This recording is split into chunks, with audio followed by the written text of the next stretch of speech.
seconds.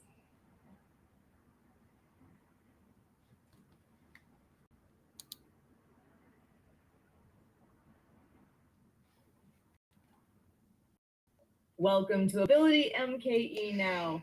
My name is Roscoff, and here at Ability MKE Now, we are a show all about integration, bringing people with disabilities and people that don't have a disability together, enjoying life here in the Milwaukee area. We all have different abilities, and here at Ability MKE Now, we dive into this topic of diverse abilities. The concept of disability hits a wide range of possibilities.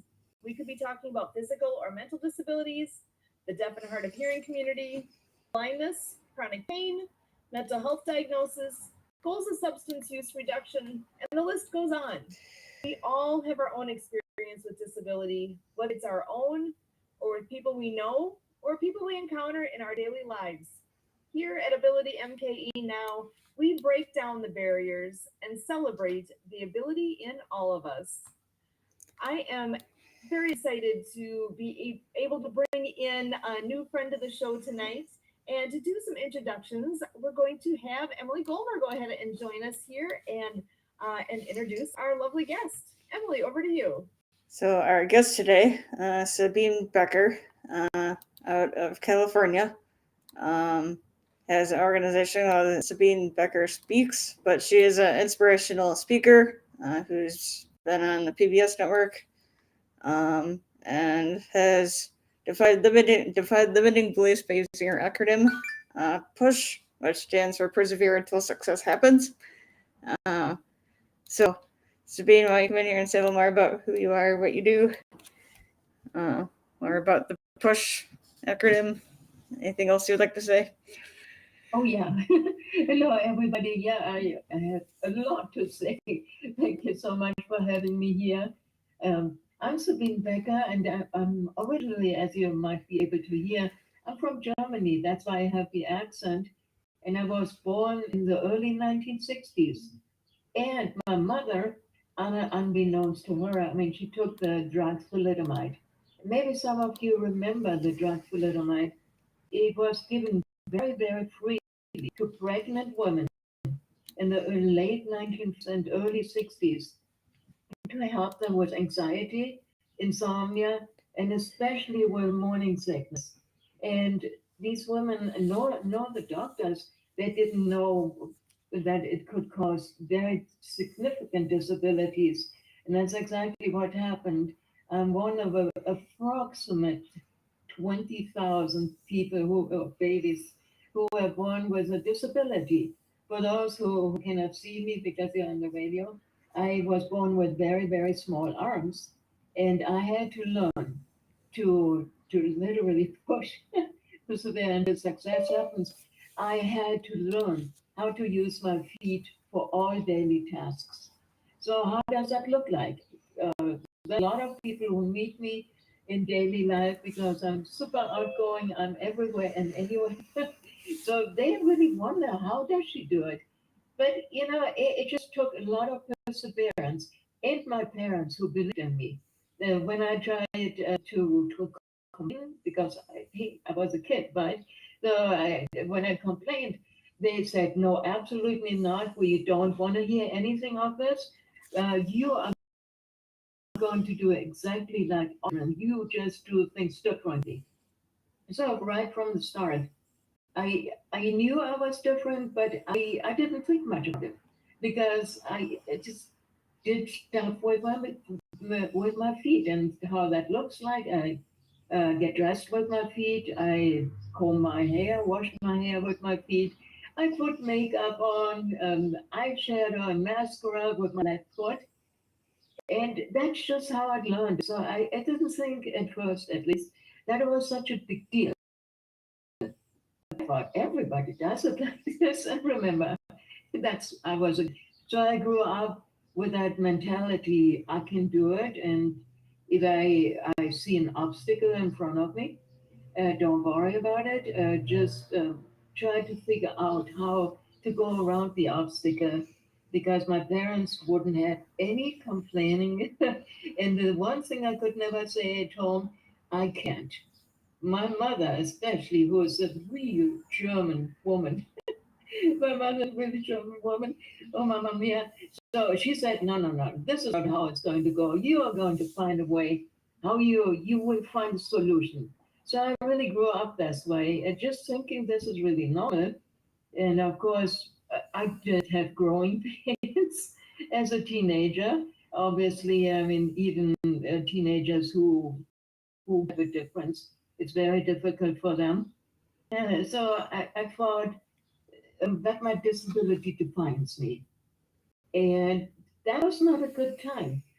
But the way, and, I have a book, The Power of Push, but and that's I described my struggle, struggle. I don't want to minimize that either. It was a struggle to find a way to be a teenager and to feel beautiful because I thought, oh my gosh, I'm the only one who has tiny little arms. Everybody has regular arms. Then I went down the road. Who's ever going to love me?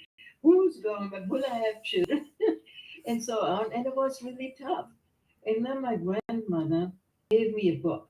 And that's the pivotal point. Gave me a book. It was called Joni, just very simple, Joni by Joni Erickson. And maybe some of you remember me. And she's still alive here in California, by the way. I live in San Diego, California now. Joni is still alive. And Joni, as a young girl, she broke her back in a diving accident, paraplegic. And that was the first time I've ever heard about somebody with a disability actually make it, because I didn't think, oh, well, who's going to hire me? Oh, why would I even start school? But Joni Erickson has shown me that you exist very beautifully with a disability.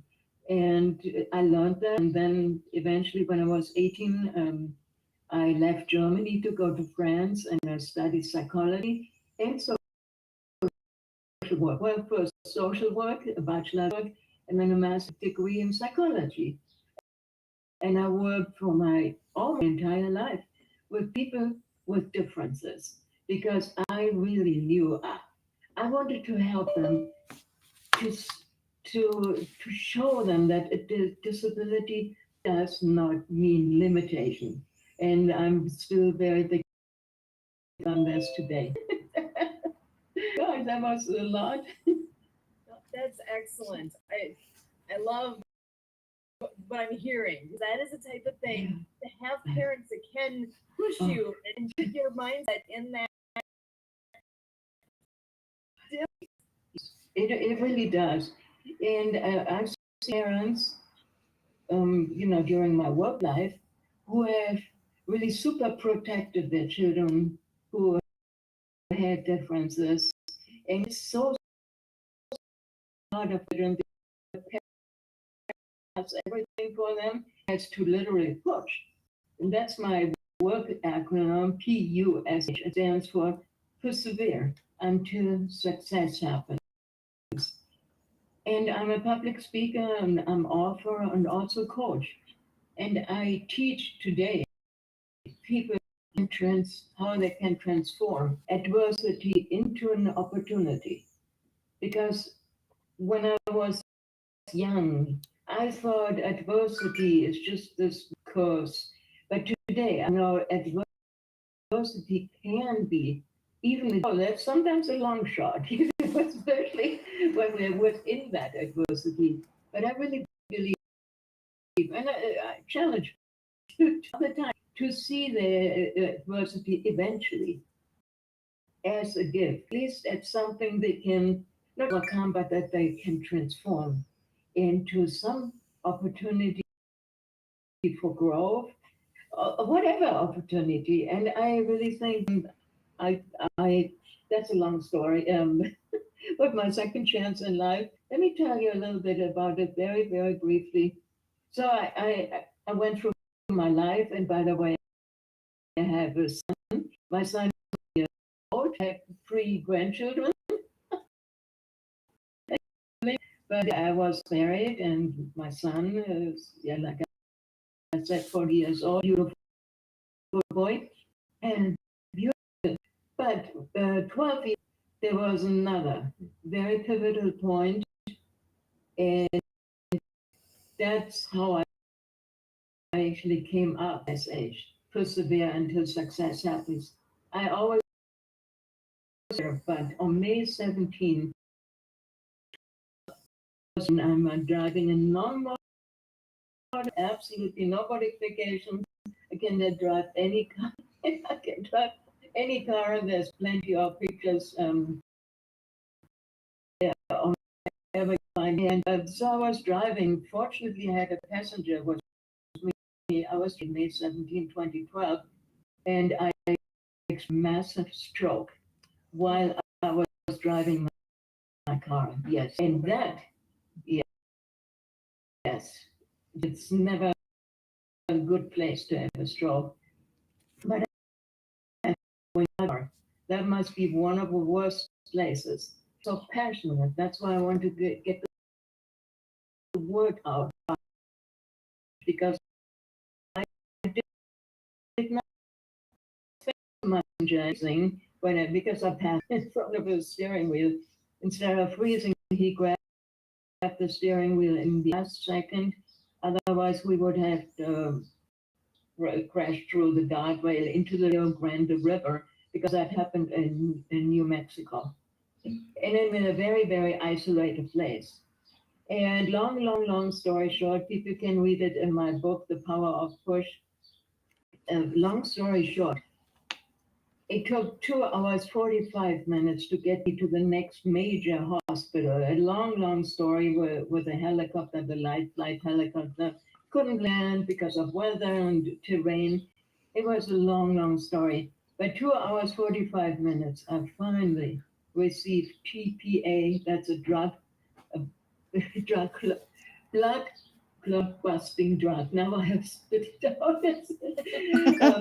Because and it can make a difference between life and death. But it was really very, very late, because my brain has sustained a lot of damage during that time while had not enough oxygen due to the blood clot in my brain. And when I woke up in the neuro intensive care unit, I couldn't walk, I couldn't speak, and my left foot, which is my main foot, my dominant foot, it looked like a frozen claw. I couldn't move any of the toes.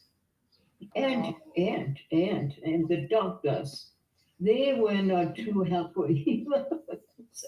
The doctors, they said they thought the brain damage I sustained was just too much.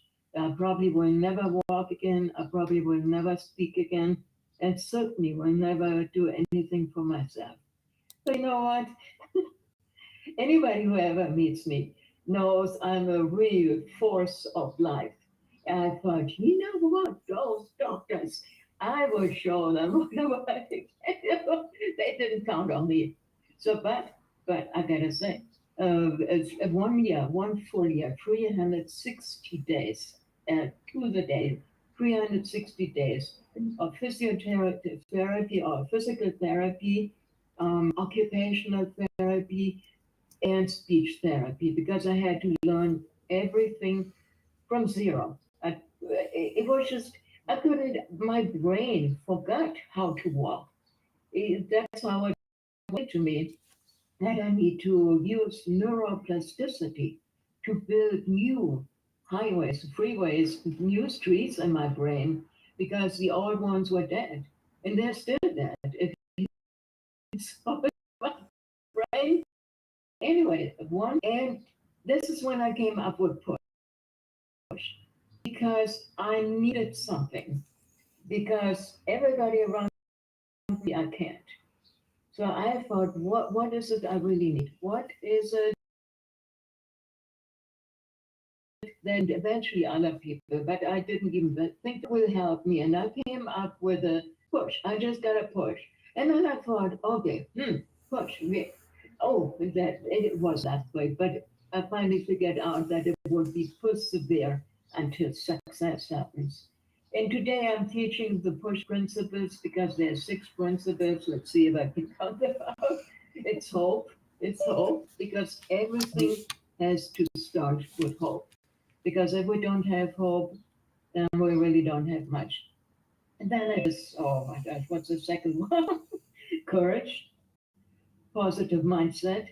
You need to believe that you can, that you're absolutely capable of doing something. And you have to have a deep seated belief. And I had that. I knew I would walk again. I would talk again. You know, I speak four languages. I knew that one day I will speak those four languages again. I just knew it.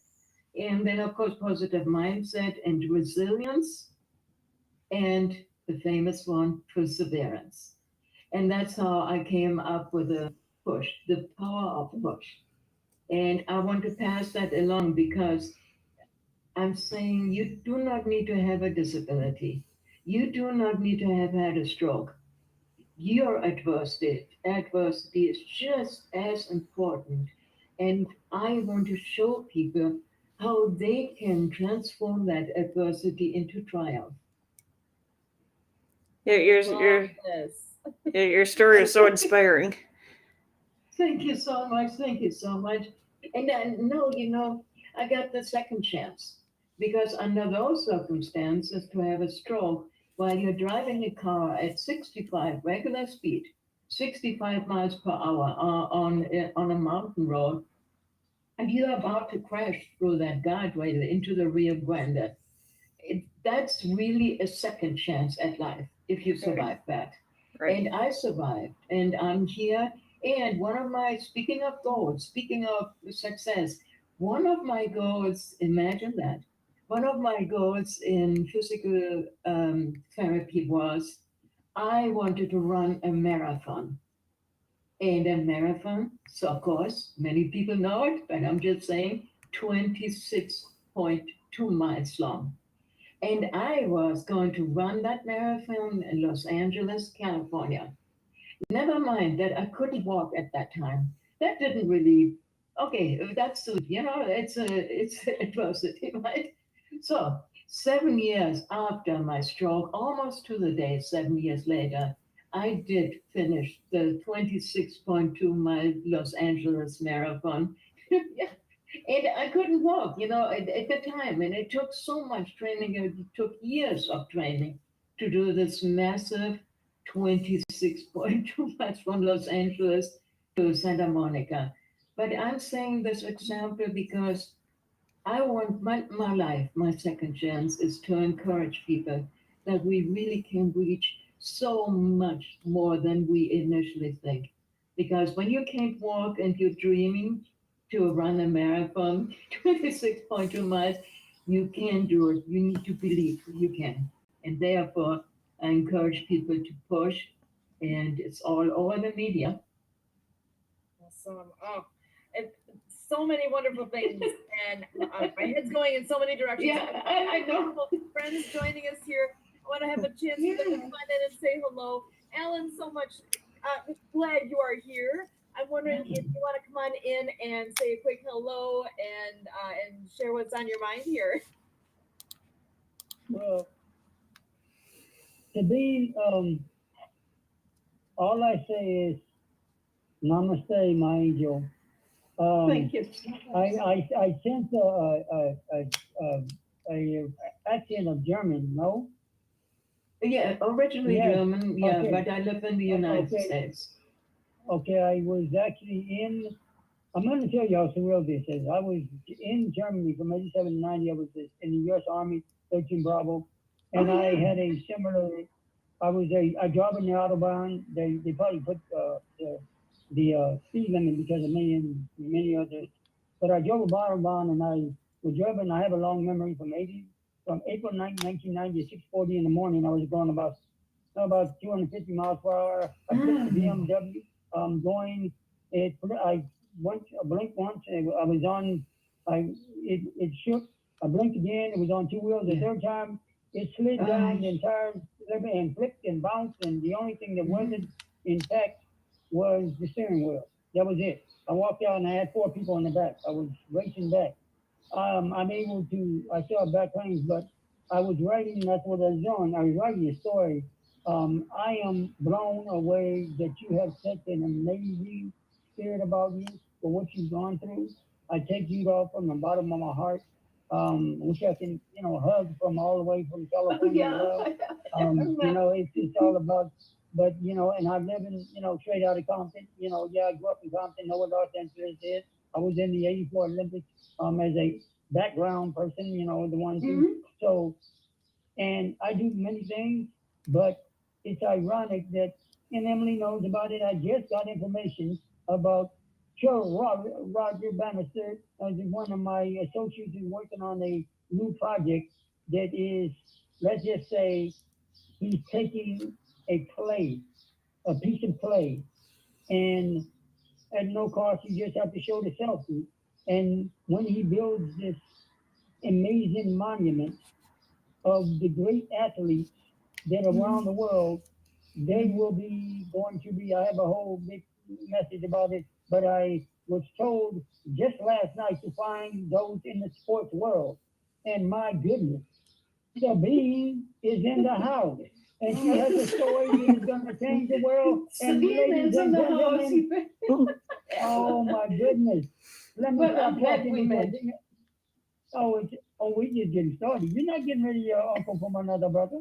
Because Oh, oh. Emily and Sue has got me, and she knows that I'm gonna stop talking now because Emily is about to bring to the stage some more information. But one more to be. Okay, Alan, awesome to meet you. Awesome, awesome, awesome. And who is this? Diva? Yeah, Diva. Oh, is in the Diva. house as well, Denise Vargas. He was come in the on. house. Hello. Wow. Look at that. I love that business card type. And you, how do you do this? Yeah, thank you. Yes, I learned Canva. I love Canva actually. But yeah, I missed your story. I'm gonna have to watch this again later because I got bits and parts of it. I love what I heard. I love PUSH because I love acronyms and I love Yeah. what PUSH stands for. So Mhm. yeah, I'm looking forward to getting to know you better. For all the rest, Absolutely. hello Milwaukee, all the way from New York. Milwaukee. Sorry that Where are you at? Are you in Milwaukee? I'm in New York. Oh, okay. Yeah, New York. Oh my You're gosh, coast to what time coast is it? tonight. Yeah, absolutely. And Alan, where are you at? Oh, I'm in Southern California. That's my diva over. That's my sister from another out there in New York. No, I'm in California. Oh, Southern okay. California. It is hot out here. It's about 100 degrees. Diva, Oh, stop is it? sending that out here. Well, here in San Diego, it's not too bad yet. Oh no, I'm in a small town called Hemet. It's down in the little basin. Oh, where are you? Hemet. He's in California, out in California. Yeah. Oh my gosh, we're neighbors. I'm in So Temecula. close. Hmm. I'm in Temecula. We're next door, like within Oh, 20 yeah. miles. Oh, I know about the Promenade Mall. You see? You See? didn't, See? you didn't, but you didn't give me that what was that you supposed to give me what was that what the Promenade Mall has that incredible Cinnabon. I thought we were Oh, supposed to yeah. get the Diva. You didn't give me the Cinnabon. See, I'm gonna Uh-oh. get Diva and Emily. Okay, that's okay. We'll talk later. I'm hoping. Okay, Diva. What am I? Okay. Anyway, great meeting all of you. It is a small world, but we can all come together here, and it turns out Yeah, we it's can right act next close door. together. I love it. So I know I love your story. I love all the things that you're sharing. I'm wondering if I know with you do speaking engagements, and Yes. what is your favorite topic? What piece do you enjoy talking about the most? Oh, I have several favorite topics, but I really believe in the embrace the push mindset first of all, because you just gotta believe in yourself, and then also challenge your limiting beliefs, because people have these limiting beliefs and negative self-talk, and that's one of my absolutely favorite things to talk about. And then, of course, you know what? You got to take action. And that's what I inspire people to take action and I challenge them. I'm a very, very nice person, but sometimes I'm challenging people too. It's like, ooh. And, to persevere through the challenges in front of them instead of saying, I can't. And I also, one of the things that I'm getting a little tiny bit older now, it is also the legacy. What legacy do you want to leave behind? So last couple of years, I really started to talk about legacy. What do you want to leave behind for your children and your grandchildren and those around you? And those are all subjects I love, love, love to talk about. Excellent. Well, and I think you and Denise have a very similar approach because I know Denise does a lot with coaching and the whole Yeah. concept of live creatively. Actually, Yeah. Denise, just share a little bit about what live creatively is all about. Sure. The company's name is Live Creatively, and I named it that because my entire life, much like yourself, I've been living creatively. I also have a disability, but I'd never let that stop me. Anything that anybody else can do, if I truly want to do it, I just need to tweak it to work for me. Mhm. And it's all about absolutely your mindset. What you focus on will come about. And my mantra, so my name is not just Diva for Denise Vargas, but also because I dream every day, visualize always, because when you do focus on what you want, it will come about. Absolutely. I love that, Denise. And I'm a big dreamer. I actually have a dream board sitting right here. And sometimes we all get a little bit frustrated. I look at my dream board, and that usually does the trick. So I don't feel sorry for myself, which I once in a while do. So, but dreaming is definitely big and the right mindset. So I screw my head back on straight again. But I love the dreaming part, absolutely. And you gotta have action behind it too. And maybe it comes through the screen. I love taking action. I'm a go getter. I'm a leader. Love taking action to make things happen. Love it, love it. So I know you Good have to written meet a you. book. Can you remind us now what is the name of the book, and if anyone is looking for it, where would they find that? Okay, the title is The Power of Push, or the Rebel's Guide. The Rebel is the Rebel's Guide of a Power of Push, because I have rebelled against adversity all my life. And I thought it was very appropriate to call my book The Rebel's Guide to the Power of Push, how to transform adversity into triumph. And you can get it at one of our big sellers. I don't know if I can say to you. Gotcha. So it's easy to find then. So It's people, very, very easy to find. Yeah, anybody can find it. Sabine Becker and the Rebel's Guide to the Power of Push. And the Power of Push would probably be enough to find it. I'm all over the place there. And get the book, because we had, 20 minutes to speak. There's a lot to my story, and it's not just a memoir. It is because I feel it's important to share the tips and the tricks that have helped me in my lifetime, so they can work for you too, regardless of your adversity. excellent. And that is something we all face different adversities, but it's different for each of us. Absolutely. And every Absolutely. day, everything that we all encounter, we're going to have it's part of life. And it's just Mhm. a matter of what is it for me? What is it for you? It's going to be something different for all of us. So Mhm. having that positive mindset and figuring out how do I get there? What do I do to get to my goals? And I Abs- love what I've heard tonight. You're an inspiration, and I am excited Thank to you hear so much. more. And I'm so happy to have had the chance to meet you. So again, this is Absolutely. Sabine Becker, thank you so much for joining us. And as always, Denise Vargas, Alan Holmes, and Emily Gomer. This Yeah. again, my name is Sue Roskoff, and as always, we thank you. Awesome. Hey.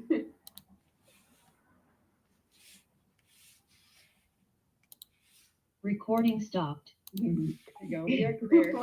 Awesome.